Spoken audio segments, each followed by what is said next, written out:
जब उनको वहां से ले जाने लगे मेरे पास से आईसीयू, तो बेहोशी की हालत में थी। जाने वक्त 2 मिनट को आंख खुली और मुझसे कहा, बेटा का मुझे कुछ ऐसा हो गया है कि मैं ठीक नहीं हो सकता।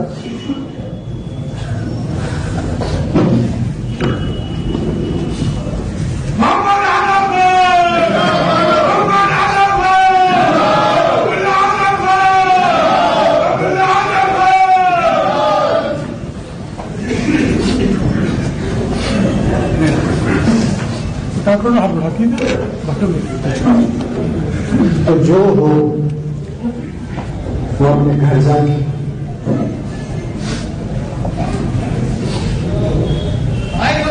आपके साथ है। मैंने दुआ करी कि अल्लाह, जेल तो मैं काट ही रहा हूं, मुझे कोई शिकायत, बस तू मेरे वालिद को बचा।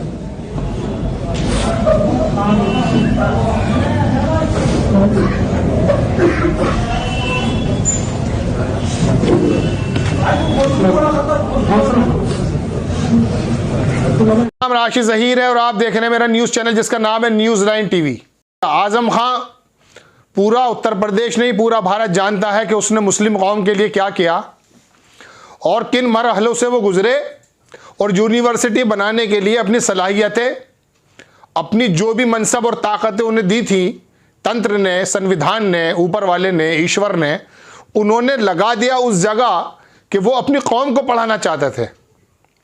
उसने एक ऐसा अदारा कायम करने की कोशिश की, उसी से रोका गया उस शख्स को।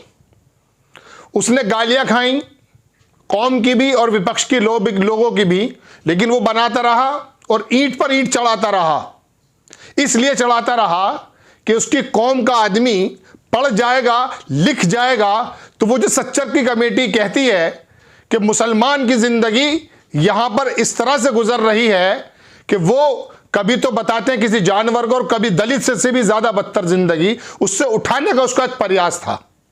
उसके प्रयास को यूनिवर्सिटी के एफिलिएशन में किस तरह से रोका गया है अगर बताना शुरू करूंगा तो शायद लंबी वीडियो बन जाएगी, समय आपके पास भी कम है।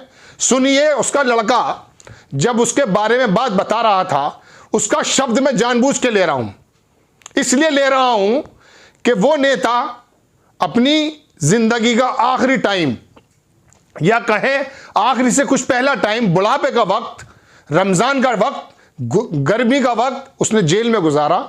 और जिन लोगों की और जिन बच्चों की वो जिंदगी चाहता था कि पढ़ लिख कर बन जाएंगे, कुछ नौकरियां मिल जाएंगी, कुछ के घर संवर जाएंगे, वो लोग उसका वो दर्द महसूस शायद नहीं कर रहे थे, लेकिन अब अपील की है उसके बेटे ने और वो रो पड़ा।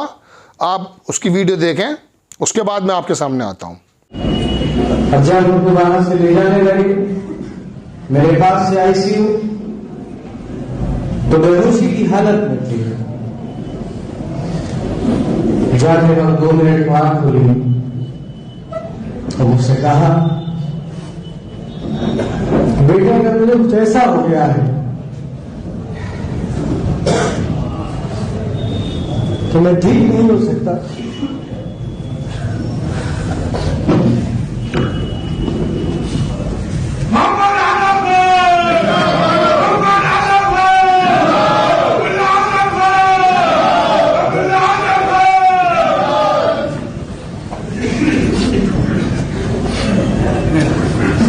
तो जो हो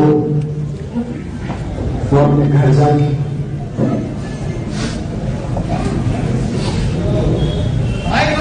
आपके साथ है। मैंने दुआ करी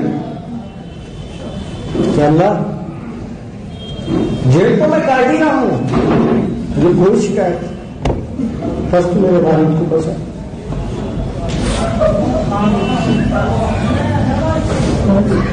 तो ये थे अब्दुल्ला आजम, आपने वीडियो देखा। उसने अपने वालिद के बारे में बताया कि जब वो ऑपरेशन के लिए या आईसीयू में जा रहे थे तो उसने कहा कि क्या मैं ठीक नहीं हो सकता। ऐसा बुलंद आवाज वाला शख्स जो एक पर्टिकुलर समुदाय के बच्चों के हाथ में कलम देने की बात कर रहा था, अचानक उसके ऊपर तंत्र का डंडा चला। गलतियां हो सकती हैं, अनियमितताएं हो सकती हैं, वो जांच का विषय है, लेकिन खास करके उसको इस बात से टारगेट करना कि ये एक पर्टिकुलर समुदाय का आदमी है और कहीं ये सरसैयद वाला काम ना कर जाए, जैसे एलिगेरियंस, अलीगढ़ के पढ़े हुए लोगों को एलिगेरियंस बोलते हैं, कहीं ये एलिगेरियंस की तरफ पूरी दुनिया में ना छा जाएं और मुसलमान नस्ल को कहीं पढ़ा लिखा ना जाए। उस पर जो उसका आरोप, यही आरोप है उसके ऊपर, यही वो बोलते हैं। जब जब वो उनको मौका लगा वो यही कहा उन्होंने कि मुझसे, मैं कलम देना चाहता हूं हाथों में और ये मुझे परेशान कर रहे हैं। और उसके बाद ये हुआ कि अब्दुल्ला आजम के आंसू छा गए ट्विटर पर, सोशल मीडिया पर और भारतीय जनता पार्टी पर। समीकरण और जो भी आ रहे हैं, जो न्यूज़ एजेंसीज कर रही हैं, वो कोई भी हो समीकरण किस प्रकार के भी आ रहे हैं, लेकिन इस शख्स की और इसकी आंख से निकला हुआ आंसू शायद उस बात को बांध दे कि वो भारतीय जनता पार्टी का उत्तर प्रदेश के अंदर से एक उखाड़ने का काम कर दे। चूंकि ये जो एक बेटा अपने बाप के बारे में बात कह रहा था, वो इस दर्द के साथ कह रहा था कि उसकी आवाज़ में नरमी भी थी, उसकी आवाज़ के अंदर तकलीफ भी थी और वो जानता है। और खाली आप लोग ये ना सुने दर्शकों कि एक बेटा कह रहा था, एक बेबस लड़का एक ऐसे नेता के बारे में भी कह रहा था जो गरीब कमज़ोर लोगों को एक ज़िंदगी देने की बात करता है, यूनिवर्सिटी बनाने की बात करता है, लेकिन उसकी यूनिवर्सिटी पर बुलडोज़र जो चलाया गया है, जो आदत है उत्तर प्रदेश सरकार की, और अनियमितताएं पकड़ने की बात करते हैं। अनियमितताएं मैं आपको बता दूं, उत्तर प्रदेश के मेरठ से मैं ताल्लुक़ रखता हूं। यहां पर जो विकास प्राधिकरण की बिल्डिंग है उसका भी नक्शा नहीं है, ये बात मैं आपको बता रहा हूं। यहां पर जो कमिश्नर की बिल्डिंग है बंगला, उसका भी नक्शा नहीं है।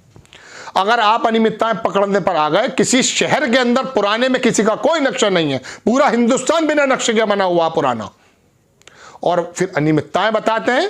प्रियंका गांधी ने 1000 बसें भेजी कि वो जो लोग चल रहे थे, जिनके पैरों में छाले पड़ गए थे और कोरोना के डर से मर गए थे रास्ते में और रेलवे लाइन पर कुचल गए थे, कि भाई इनको वहां तक भेज दीजिए, ना हमारा इस पर कोई वो लगाइए आप बोर्ड, ना हमारा कोई बैनर लगाइए, ना हमें दिखाइए, गोदी मीडिया तो आपके कब्जे में है ही। लेकिन कहा कि नहीं, आपका इंश्योरेंस का कागज, आपका रजिस्ट्रेशन के कागज में फला जगह चूक है, फला जगह चूक है। तो राज्य परिवहन की वो सड़कें, वो बसेज जो आपने अपने रैलियों में लगाई, उसमें कितनी फिटनेस है, इस बात का अंदाजा कर सकते हैं। अनियमितताएं अगर पकड़ने पर आ गए तो पूरे हिंदुस्तान के अंदर जो काम चल रहा है वो बंद हो जाएगा। उसके अंदर हो सकती कुछ अनियमितताएं हो, लेकिन बुलडोजर चलाने का जो शौक पड़ा वो शायद इसलिए पड़ा कि ये मुसलमान आदमी, ये अल्पसंख्यक आदमी अपने कहीं लोगों को पढ़ा लिखा ना दे और वो सवाल ना कर ले। लेकिन उसकी कोशिशें, उसकी काविशें उसके बेटे के आंसुओं के अंदर दिखाई दी। और जुल्म जब बढ़ता है हद से ज़्यादा तो वो मिट जाता है। ये जुल्म की इंतहा थी कि रमज़ान के वक्त में वो बीमार पड़ा जेल में, जैसे कि खबरें आई, आपने देखा, उसकी वाइफ भी, उसका बेटा भी। लेकिन प्रशासन तंत्र को कोई समझ में नहीं आया। योगी जी, मुख्यमंत्री आप हैं, ताकत आपके हाथ में फिलहाल है, लेकिन लोकसभा में वो आंसू देख लीजिएगा अपने, जब कुछ मुकदमे लगे थे आंसू निकल गए थे। वो गलत लगे सही लगे इस बात को नहीं जानते, लेकिन देश उस वक्त भी आपके साथ खड़ा हुआ था उन आंसुओं के साथ कि यदि आपके साथ गलत हो रहा तो गलत है। लेकिन ये जो आंसू निकले अब्दुल्ला आजम के, आजम खान के बेटे के, इसके साथ भी शायद ऊपर वाले का फिर वो इंसाफ चले। ये खबर के अलग मैं आपको बात बता रहा हूं, खबर का पैटर्न नहीं है ये देने का जो मैं दे रहा हूं उस समय, लेकिन मैं खबर के साथ साथ आपको यह बताना चाहता हूं कि भारतीय जनता पार्टी का इस लड़के के आंसुओं में शायद सफाया ना हो जाए। और मैं आपको फिर बता दूं कि आपको समीकरण और आपको कोई भी सर्वे कुछ भी बता रहा हो, उत्तर प्रदेश का सर्वे, मैं आपको बता रहा हूं कितना भी हिंदुत्ववादी संगठन अपने माध्यम से काम करें, 20% मुस्लिम, 8% यादव और 15-17% इस समय ओबीसी मिलने वाला है और भारतीय जनता पार्टी का सफाया होने वाला, जैसे कि समीकरण बता रहे हैं। और ओबीसीज के साथ जो हुआ है वो भी आप जानते हैं, अल्पसंख्यकों के साथ जो हुआ वो भी आप जानते हैं। लेकिन बड़ी खबर कि अब्दुल्ला आजम आजम खान का बेटा अपने बाप की हालत बताते हुए उसके आंख से आंसू निकले, लोगों ने नारेबाजी भी की, होता है, लेकिन उसने रोकने को कहा और कहा कि मेरे वालिद के यही शब्द हैं जो मैंने आपको वीडियो में दिखाए। और वाकई ये खबर इसके आंसुओं के ऊपर बेस्ड है, लेकिन हकायक पर भी बेस्ड है, जो यूनिवर्सिटी के माध्यम से उस शख्स के पूरे परिवार को बर्बाद करने की और मुस्लिमों का प्रतिनिधित्व को खत्म करने की कोशिश की गई है, उसके ये आंसू हैं। और ये क्या रंग लाते हैं, ये भविष्य के गर्भ में छुपा है। आपको खबर कैसी लगी अपनी राय कमेंट्स बॉक्स में जरूर दीजिए। चैनल को सब्सक्राइब कीजिए, शेयर कीजिए। नेक्स्ट टाइम किसी खबर के साथ आता हूं। जय हिंद।